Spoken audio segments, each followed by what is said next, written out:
galerinha, beleza? E aí, professor de História, Diego Novaes. Aí hoje nós vamos trabalhar, né? Hoje nós vamos encerrar, na verdade, o nosso conteúdo, né, sobre Renascimento e Humanismo, nossa terceira aula, né, sobre esse tema. E hoje nós vamos trabalhar, né, sobre a expansão renascentista para fora da Península Itálica. Como foi o movimento renascentista, né? Na Alemanha, na França, em Portugal, Espanha, Inglaterra, na região do Flandres, tá? Então, se liga e bora conteúdo. Então, antes de nós começarmos o nosso conteúdo de fato, é claro, nós vamos relembrar o nosso objeto de conhecimento e as nossas habilidades que nós vamos trabalhar aí, né, no decorrer desta aula. Objeto de conhecimento, que é o nosso objeto de estudo, o que nós vamos estudar? Então, o que nós vamos estudar? Humanismos, uma nova visão de ser humano e de mundo, que nós já passamos lá na primeira aula, mas continua, porque isso é um tema só. E renascimentos artísticos e culturais, a habilidade. O que nós vamos destacar como habilidade? Identificar as principais características dos humanismos e dos renascimentos e os seus significados. Beleza? Então, simbora! Então, pessoal, nós vamos ter essa expansão renascentista, né, que a partir do século XV o movimento ele começa a se expandir para outras regiões, para fora da Península Itálica. Essa tendência renascentista vai influenciar na arte, na cultura, literatura e ciência em outras regiões da Europa, como nós podemos observar aqui no mapa. Olha só, essas zonas de dinamismo cultural, essas regiões em amarelo, tá? Os pontos em azul são pontos de produção artística, tá? Essas áreas em vermelho, aqui nós podemos perceber que está em toda a Europa, são centros do humanismo, e as áreas verdes são centros de imprensa. Então, nós podemos perceber que o movimento renascentista ele alcança, né, ele vai se expandir para fora da Península Itálica, que é essa região aqui, tá? Essa região aqui é a Península Itálica, e ela vai se expandir aí para outras regiões, tá? Da Europa, tá certo? Então, a nossa aula nós vamos mostrar como foi, né, um breve resumo de como foi esse movimento renascentista em várias regiões da Europa. Então, pessoal, nós vamos ter o Renascimento na Alemanha, né, entre os séculos XV e XVI, e o povo alemão, né, quando começa esse movimento renascentista, essa nova organização de ideias, ainda estava impactado com a reforma religiosa liderada por Lutero, tá? Esse sujeito aqui que vai promover a reforma religiosa, onde vai ter um rompimento dentro do cristianismo, mas só que isso aí é um assunto aí para a nossa próxima aula.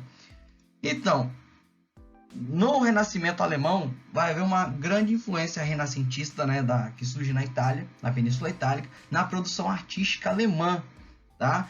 Principalmente os principais artistas, né? Nós vamos ter Albrecht Dürer, tá? Essa obra aqui de Albrecht Dürer, tá? É Autorretrato com Luvas.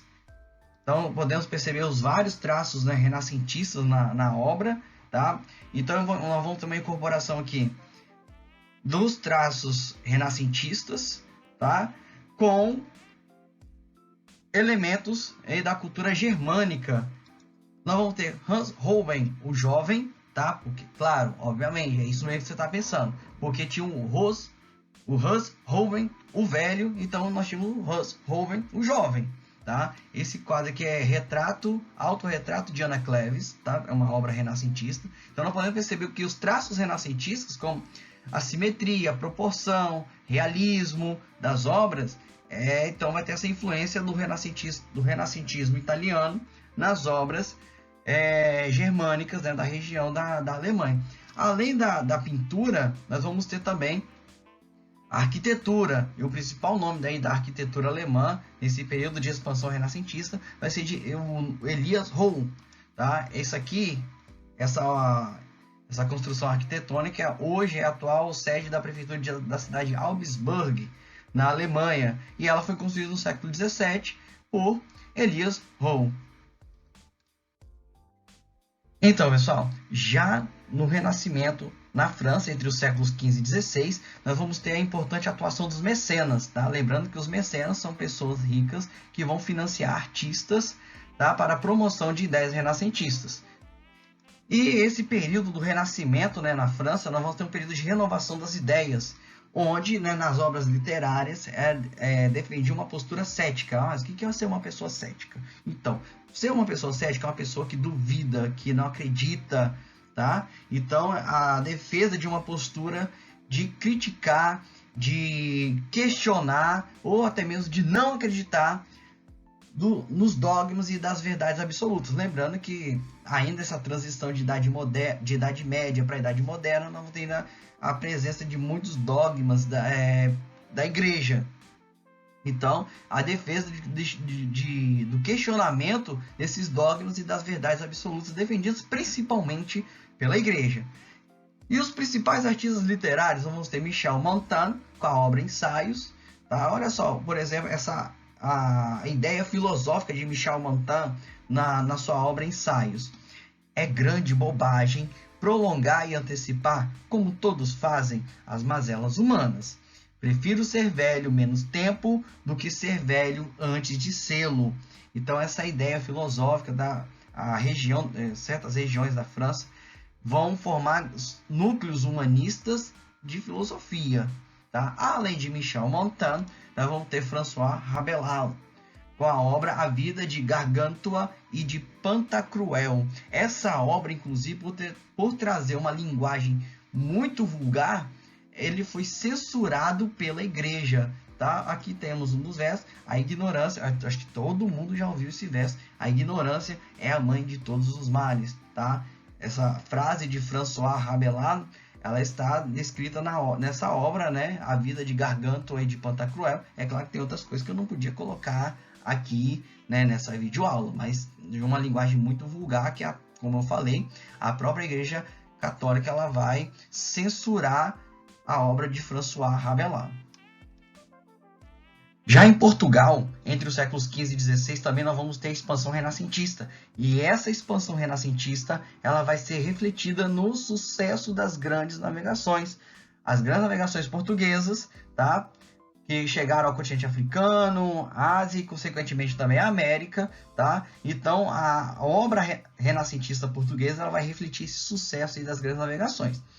Além disso, o Renascimento português ele vai ter uma influência, ele vai sofrer uma influência, né, de centros comerciais e culturais da Península Itálica e também o contato de civilizações, né, o contato cultural com as civilizações do Oriente e da África que vão acabar incorporando essa arte portuguesa. Na obra literária, o principal nome desse período, nós vamos ter Luís Vaz de Camões, com a obra Os Lusíadas, tá, que são versos poéticos relatando as aventuras, né, os feitos marítimos de Vasco Fernandes Coutinho, em forma aí de poesia. Já na arquitetura, nós vamos ter o predomínio do estilo manuelito, um estilo próprio. Por que manuelito? Porque esse estilo ele surge durante o governo de Dom Manuel I, que era o rei de Portugal na época. Os principais nomes da arquitetura portuguesa, nós vamos ter Francisco de Arruda, tá? Esse modelo arquitetônico aqui, que é o Mosteiro dos Jerônimos, tá? Foi elaborado por ele.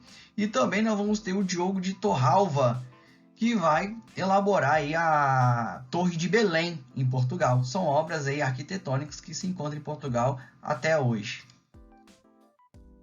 Então, pessoal, já na Espanha, tá? Entre os séculos XV e XVI, o Renascimento espanhol ele também vai surgir quase que simultaneamente ao Renascimento português, porque vai estar no mesmo contexto das grandes navegações. E essa produção artística, né, de pinturas e esculturas, ela vai ter um forte teor religioso, tá? Na pintura, nós vamos ter o destaque aí da época para El Greco, tá? Essa obra aqui é o Espólio, tá? Então, nós podemos perceber aqui o forte teor religioso. Já na literatura, tá? Nós vamos ter aí a atuação, né, importante atuação de Miguel de Cervantes, tá? Com a obra Dom Quixote. A obra Dom Quixote, ela na verdade, vai contar histórias, né, de um nobre que se achava um cavaleiro e nas aventuras procurava criticar a sociedade espanhola, que na verdade ele era considerada atrasada e feudal.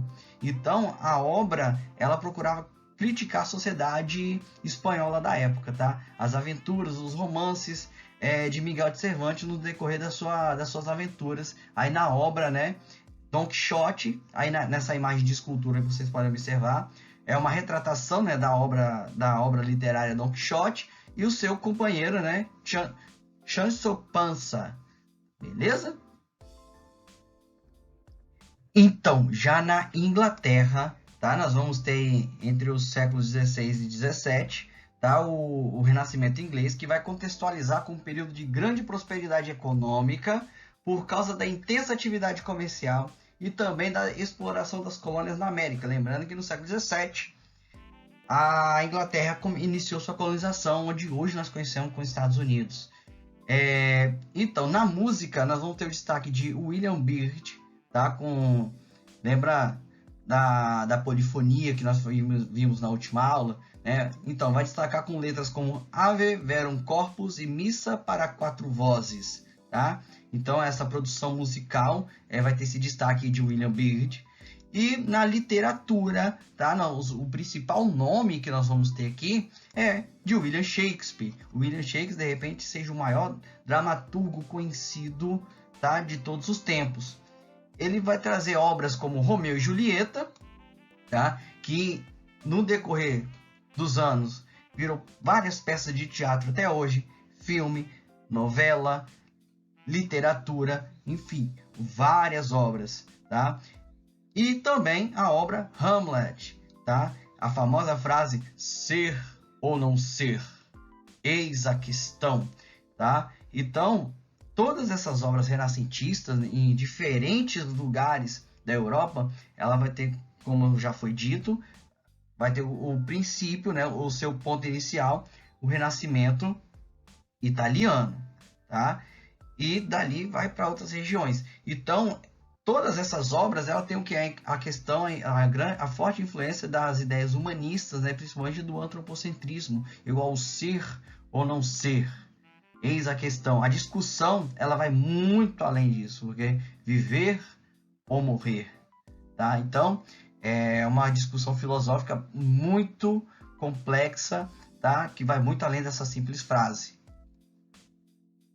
Então, pessoal, já no Renascimento, tá? Na região do Flandres, entre os séculos 14 e 15, essa região... só uma coisa. Essa região do Flandres, ela faz referência à região do chamado Países Baixos, onde hoje nós conhecemos como Holanda.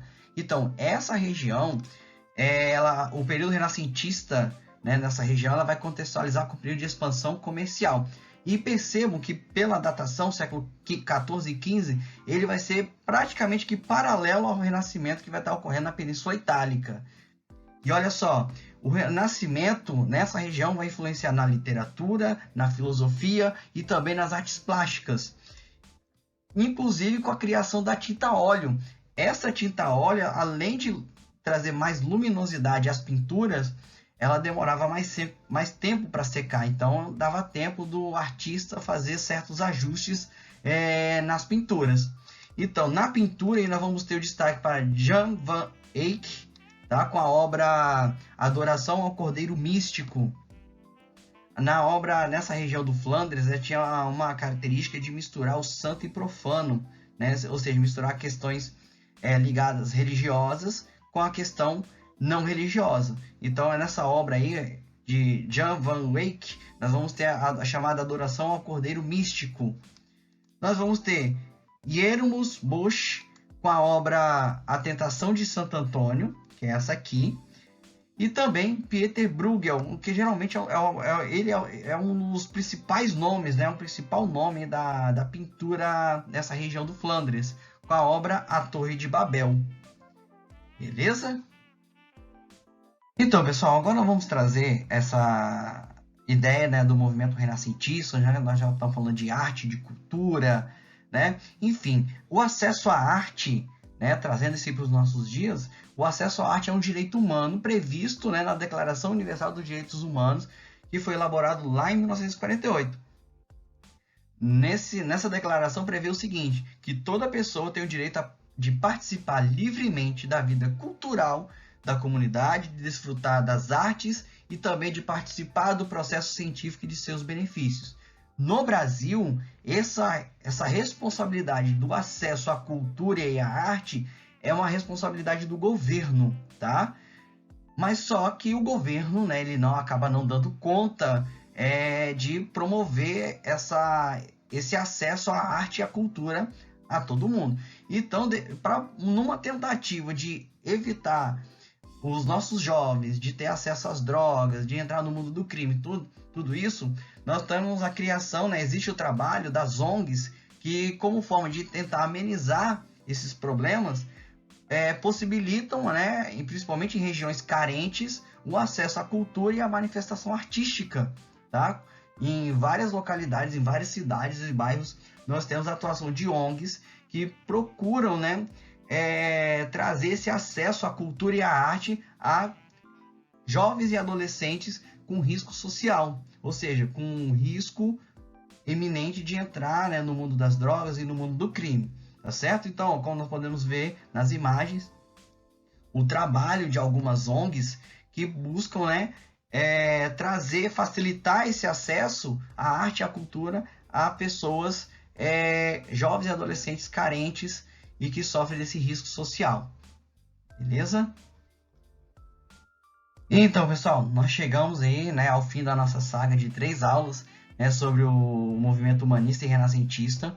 Então, eu espero que você tenha gostado das nossas aulas e que você possa ter aprendido o conteúdo, tá? Levar essas discussões, trazer isso aí para a atualidade, tá certo? Então, não deixe de se inscrever no nosso canal, curta os nossos vídeos, as nossas aulas, para ir para a promoção do nosso conteúdo. Indique também para os seus amigos, seus colegas, que também estão nesse período difícil e que precisam estudar, tá certo? A educação, afinal de contas, ela não parou. Então, meus amigos, meus queridos alunos, só digo a vocês, até a próxima!